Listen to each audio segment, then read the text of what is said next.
Okay, I am live. Hopefully, uh, can you guys hear me? I forgot to pick the mic that I was supposed to use for this live chat. No, I don't think my mic is working. Yes, you can. Okay, so um, today I wanted to discuss this concept of padhas, especially with transit, and also something with karma.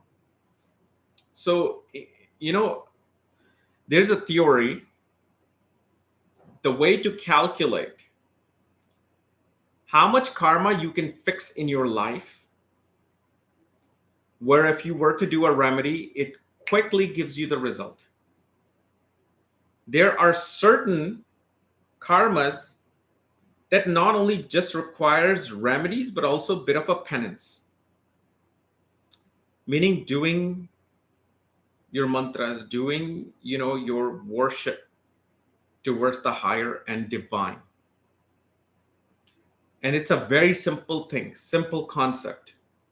You would notice when you have planets in fixed signs. What are fixed signs in Vedic astrology or any kind of astrology? Taurus, Leo, Scorpio, and Aquarius. These are fixed signs. When you have planets in these particular zodiac signs, that karma is fixed. It is very hard to change the results of that karma. Meaning, whatever you have gotten related to those particular planets, you are to burn those karmas off here. Sorry. Okay. And you see, there's a knock on my door. Um, Hold on.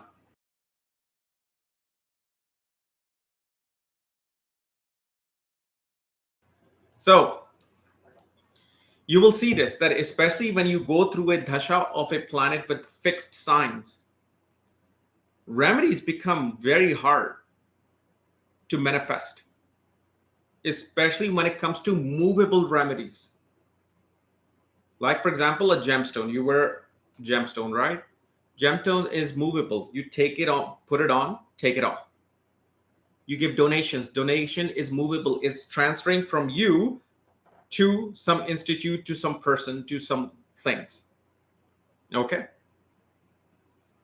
These are movable remedies. But when you have planets in fixed, these are fixed karmas. So if, let's say, whatever spouse you are with, that was fixed, you cannot think about, oh my God, I could have been with this person or that person. No, it's fixed. You were meant to be with this. And so this is where you have to burn it off. These are the heavy karma, and this is what burn it off, right? Because especially you will, and I'll get to this a little bit later.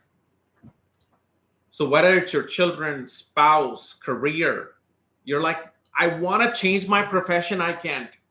I want to go from being an IT professional to going into being a chef, becoming an astrologer. I just can't. Somehow I just can't find that. Well, it is a fixed karma. If it's only when it wants you to do certain things, it'll do it.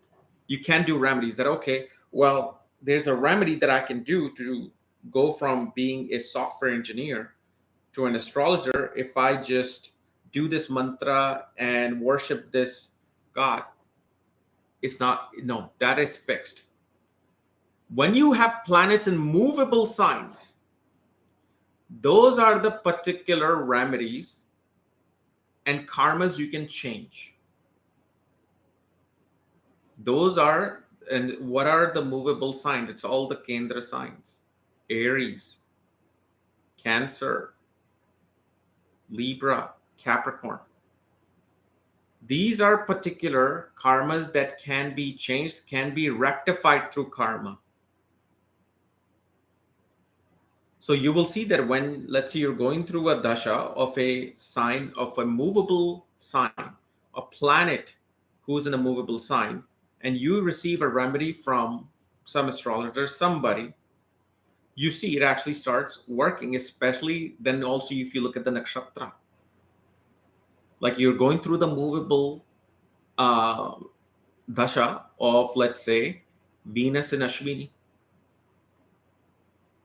Somebody tells you to go feed a cow, take care of a cow, okay? Especially, what is it? Feed, what do you call this? I forgot this particular plant. I have to go back in my notes. But okay, you did that. And suddenly you found yourself in a relationship, right? Marriage happening. These are the changeables, mutables. Your willpower exerts the most. Mars, which is willpower, exalts in the sign of Capricorn, movable sign. Your willpower is able to change. When Mars is in, let's say, in a fixed sign, for example, Leo, you are now given an order. This has to be done. If you want to go here and there, no, you can't do that. You won't be allowed. So it's like soldiers given an option. Listen, this is the battlefield. You decide how you want to approach this war. But then in the fixed sign, Surya, sun, the king, orders Mars that this is exactly what I want you to do. I don't want you to do anything else.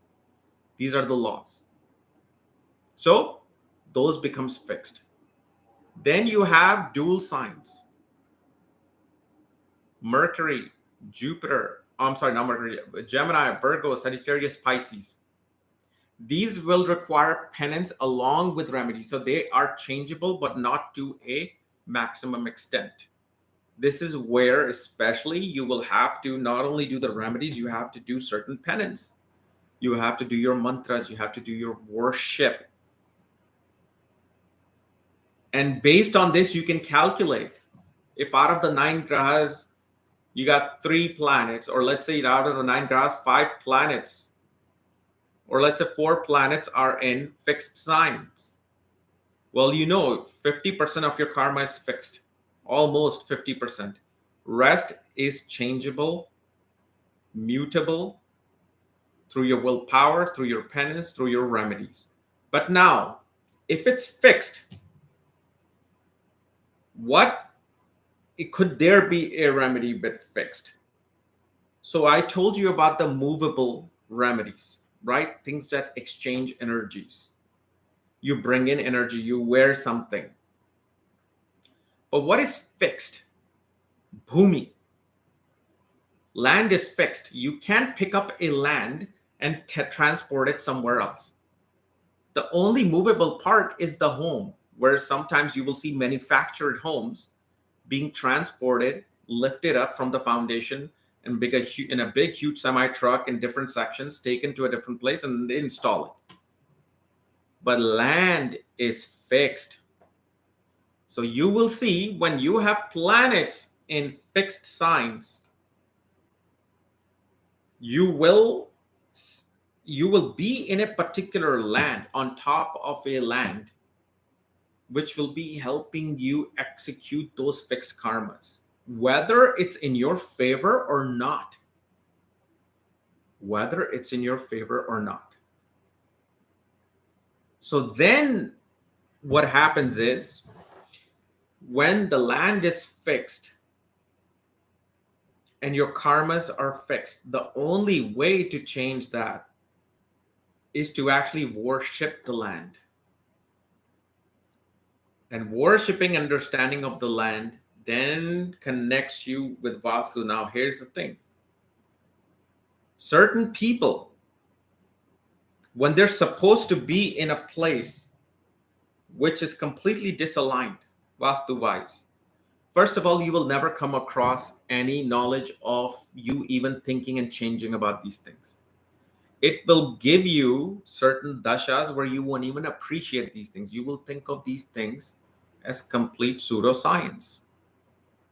But even if you come across that knowledge, it becomes difficult for you to actually make those changes.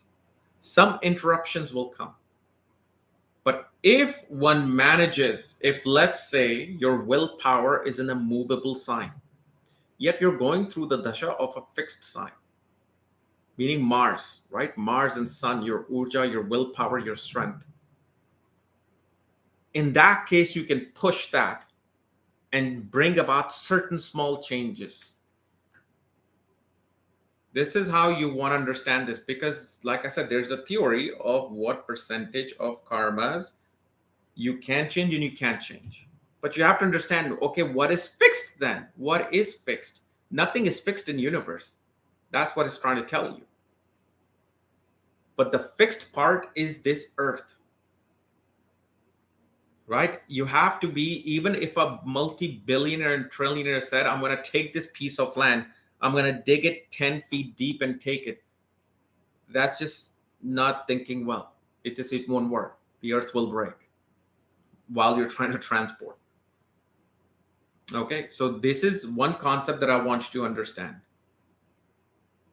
Fixed karmas versus movable, okay, versus balancing fixed and movable, like the dual signs. Now, let's go to the second part of the padhas and transit. So, for example, you will see when planets transits your 10th house, or let's say planets are transiting your 12th house, or yeah, let's say planets are transiting your 12th house. Yet, suddenly, instead of traveling to some foreign place, you're suddenly now either buying a property, fixing something within the home, buying new furniture, renovating your kitchen. Why does that happen? And no fourth lord is there. Let's say no Mars, Moon, the significator of these things are there. You will notice that when a padha of a house transfers itself somewhere else, the planet will activate that particular event to those houses during their transit. Meaning, let's say your fourth lord is in the 8th house. Okay, fourth lord is in the 8th house, and you got a bunch of planets in the 6th, 7th, 8th, and 9th house. That's your horoscope. But now you see Saturn and Mars both transiting in the 12th house. And instead of traveling, you're now doing home renovation and construction. Due to the fact the Padha is landing in the 12th. It's kind of like the mirror image of a house. So the 4th house says, I am going to put a mirror in such a place where you can also see my energy in this place, where you can affect me in this particular place. Give me my karma, my bhog in this place. Because listen, if Saturn was to only transit the 4th and 10th house, or Mars, okay, let's take on long transits first. Jupiter, Saturn, Rahu, Ketu. Well, it's going to take a long, long time to attain something, change something within the home. And that's usually is not the case. Even if somebody who has an apartment, right? Let's say they don't have yoga for property, but they have an apartment and they want to buy a brand new stove. They get the permission from the leasing office. Say, listen, I'm going to be here, but I don't like the stove. They're like, okay, well, you can change it, but it's going to cost you more. Okay, here, just give me this stove. And those particular planets were neither transiting the 4th house, 4th lord, aspecting the 4th house. But suddenly, because they transited at one spot, it changed everything. The other thing you will notice, and I know for people who are new, It's, and I've made videos on it already, how to look at the padhas of planets. Because there are many pool of different thoughts. Nothing is wrong with that. Everybody follows their own pool of thought, what they have learned. Like, for example, I follow KRSchannel Rao's Padha system. If fourth lord is in the fourth house, your Padha is the fourth house. If fourth lord is in the fifth house, you will count that many places from where the lord is gone, which ends up in the 12th house. Now, let's say, for example, your 10th lord is in the 12th house. Suddenly Jupiter, okay, is transiting the 8th house. Saturn is transiting the 2nd house. Neither they're looking at your 10th lord, 10th house, okay? They're not even looking at your Amatya Karka, planet with the second highest degree. But then you suddenly get a good job or promotion in your life. Why? Well, first of all, Padha of the 10th house is landing in the 2nd house. 1. That shows that there's going to be some significant change and improvement in the 2nd house, especially based on the sign. But also, let's forget the sign. Let's say, for example, your sign of Aries is in the 2nd house. You're a Pisces ascendant.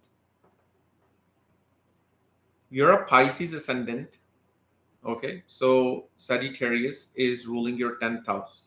Jupiter goes into the 12th house. And when this transit of Jupiter, Saturn is occurring, affecting the 10th house. And then within that 1 year, Mars also goes into the 8th house or 11th house or 2nd house. No 10th house. But I'm just giving you a scenario. You suddenly find the job or the promotion, because remember the mirror, right? Like if I look at myself in a mirror, I'm right there. The mirror is happening in the 2nd house. But also, let's add another thing. Let's say, for example, your ascendant degree is 20 to 23 degrees. Okay. That means when Saturn transits 20 to 23 degrees at its maximum debilitation, let's say in Aries, 2nd house, Jupiter is looking. Well, guess what? That is the cusp of the Pushkara Navamsha. They're activating that particular degree because of the fact your ascendant degree is that. So when you use the cusp degree of each house, you can use this concept of Pushkara Navamsha, including even, okay, let's say, for example, there's sudden change in work. You were working at a company for 10 years, sudden changes in work happens. Because of the fact that particular degree was landing in, let's say, Mrityu Bhanga degree. And then a planet is transiting there. It brings a new life to something. It brings that death and rebirth to something. You suddenly change that thing that you thought was not changing. You change your work and jobs. Especially, let's say, when it's like a movable sign. Move, change. This is why you will also see, okay, let's say, I'll give you an example. Your Padha of the 7th house is landing in the 11th house. Okay, so that means the 7th lord is in the 9th house. The Padha will itself will be in the 11th house. No planet is there. Neither Venus, neither your Dharakarka, neither the 7th lord, neither your Uppapada Lagna or Uppapada planet. But during that particular transit, major transit, you get either married or let's say you break up with someone. And neither of the planet were aspecting the 7th house. They didn't have that type of a drishti. So why 11th house? Well, then you'll see which of these transiting planet in the 11th house is stronger, weak, debilitated, or exalted. And then you look at, with the cusp of the degree, what type of event could be occurring because of that degree. This is how you can also see other events happening besides just focusing on, well, the 10th house and the 10th lord has to have some impact of Saturn and Mars or Jupiter in order for me to do this. But then why this is occurring? Because, and of course, you have to see the dasha and antra dasha of your Vimshotri if they're signifying a change of career or some improvement in career. But then you're like, the transit is not showing it. But then the transit, it does happens, and then you realize that, oh, it was the Padha that they were transiting on. And these are the things that I've learned through my own failures that I'm trying to teach you here. Okay.